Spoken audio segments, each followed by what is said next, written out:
Hi guys, so I thought I'd just do the self-harm tag. It was on Tumblr ages ago and it was actually one of the first videos I did on here, but it was a very long video and I didn't know editing at all back then and it was very bad quality, so I'm going to do it again now. Question 1. How long have you been self-harming? Discuss why you started. I've been self-harming since I was 14 years old. How it started, I had bulimia and I'd been started to get bullied a lot and been isolated, and I think the only way to get my feelings out and to help me was to self-harm. So I think it probably started because I was getting bullied at school, but I've always been quite bad with my emotions. Even before I started cutting myself at age of 14, I used to nip myself, and I never knew that that was a form of self-harm, but I've been doing that since I was 9 years old. Number 2, what part of your body is most affected? My left wrist is mostly because I'm right-handed, and I have a horrible keloid scar there. It has gone down so much in the last year, which I'm so thankful for, but this used to be really raised. And my right thigh, because that was where I used to do it the most. What is your motivation to recover? I've had many motivations over the past few years. Going to uni was one of them, but then I also didn't go there. Starting a new job, having new friends, wanting to be better in myself, my daughter now. Quite a few things have motivated me. I have recovered a few times, but I've always relapsed. I'm not going to sit here and say I haven't cut in since I got pregnant, because I had. But since having my daughter, I've done it much less, but I still occasionally do it, so I wouldn't call myself recovered, but I'm on the way. Do you consider yourself addicted? Why or why not? Yes, I do consider myself addicted. Even when I used to not be in a bad mindset, I used to still do it because I was just addicted to that pain and that feeling. What part of self-harm do you dislike the most? My scars, I feel, because obviously they were my battle scars at first, obviously, but now they're a hindrance, and everyone that looks at me kind of looks at me in shame. I don't know, they just, because I'm a mum now, they look at them as if, oh, you've self-harmed, because obviously I do try and cover them at most, but I'm not hiding them because they're not new cuts, but they still do look at them as if you self-harmed, and I just hate that kind of judgment. What about it do you enjoy? I enjoy the euphoricness afterwards. What's the most supportive thing anyone has said to you about self-harm? That they were always there for me, and that yes, I'm going through this, but it'll make me a stronger person in the long run. After I went through it, I will have more empathy, and I'll look back at it and see the things I've learned from it, and I'll be more understanding of people, which is so true. Have you ever taken pictures of your wounds? I have. I took a picture of one of these ones, and I used to take pictures back in the day when I had a BIBO, because I used to post them, and I don't know why I did it, but I used to. But now I realise that that is very triggering to people, and it's probably triggering to myself looking back at the pictures, so I haven't done that since I was 15. How do you feel about your scars? I feel okay about them. I feel like people are obviously ashamed by me when I have them. Obviously I wish they weren't there, but they are a part of me. I feel like they are my battle wounds, but I do sometimes feel kind of ashamed of them at the same time. Strangest place you've ever injured yourself? In the bathroom toilets at school.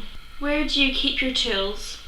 I used to keep my tools behind a picture frame in my old house, and in this house I just kind of find any that are here. What is the biggest realisation about self-harm you have had? Just that I kind of know when I'm going to relapse. I can feel myself when I'm going to relapse. I know when I'm at my worst. That's the biggest realisation I've had that I never had before, and that yes, it helps in the short run, but in the long run I'm stuck with this coping mechanism, and it's not the best, but obviously it does help. Is there anyone you consider to be an inspiration in your recovery? Yes, there was obviously Demi Lovato, because she's went through self-harm. She's been so open talking about it, and she's just an inspiration in that kind of respect. Do you visit any websites about self-harm? If so, what are they? I don't actually. I have an ED Facebook where it's totally separate from my real Facebook. Yeah, I talk to girls who have eating disorders and self-harm issues on there, but I've never actually really looked on the internet. I probably did when I was like 15, 16, but I can't really remember what websites. What advice would you give to someone about self-harm?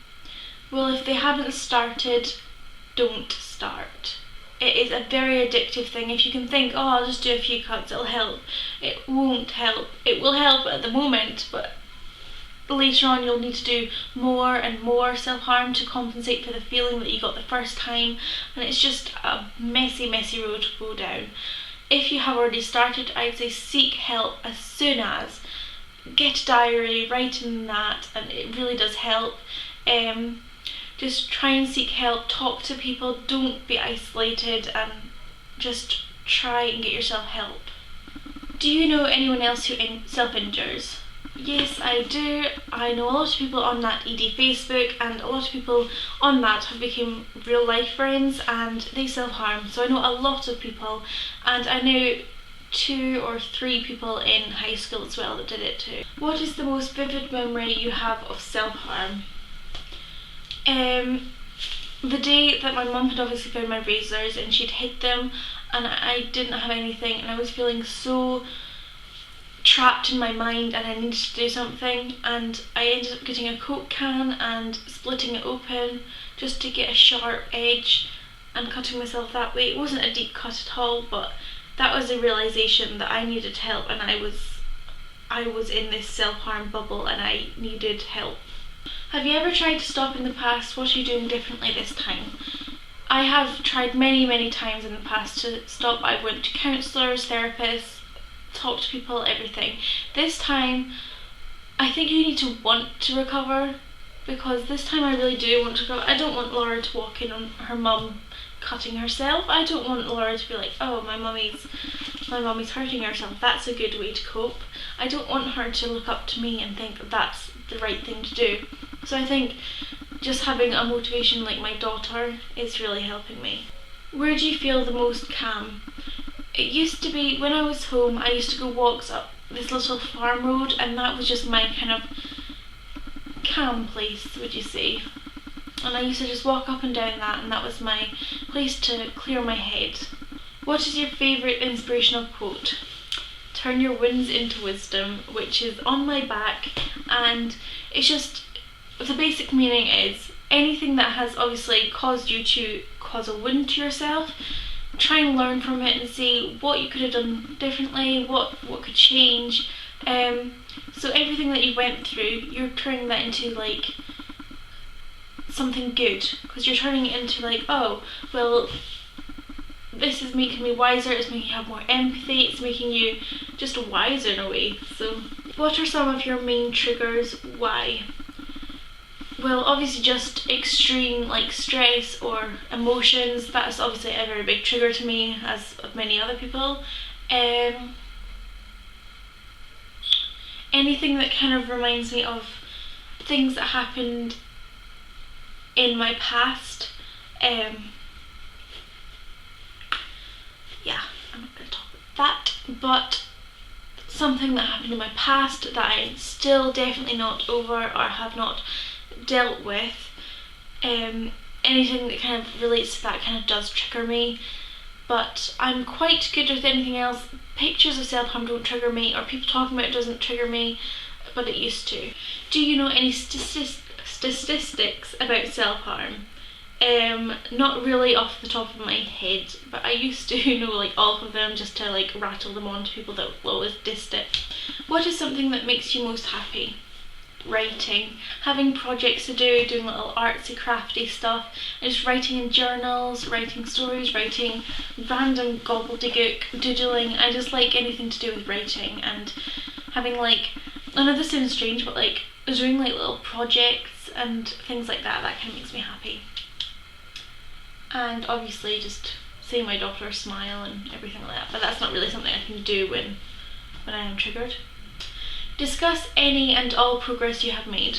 I have made a lot of progress. Before, anything would have triggered me. Like, if I felt the slightest bit upset, I'd go and self-harm. Nowadays, I kind of know just to try and take myself away from stressful situations and try and get myself out of the room, out of anywhere that's caused me stress, and just sit there and just think and just be on my own. That is how I cope now. Otherwise, I don't do it as severely anymore. Obviously, I still cut, but I don't do it as nearly as severely as I used to. I used to cut deep. But yes, I have made a lot of, and I'm more open about it now. I can tell Michael I'm feeling bad, or like, I don't really tell him why, but I can kind of sometimes tell him, and he knows my little signs that I'm going to, so yeah. The last thing is post your favourite picture of yourself and write a positive message to look back on. So I will post a picture of myself after this and a little message, but apart from that, thanks for watching, and yeah.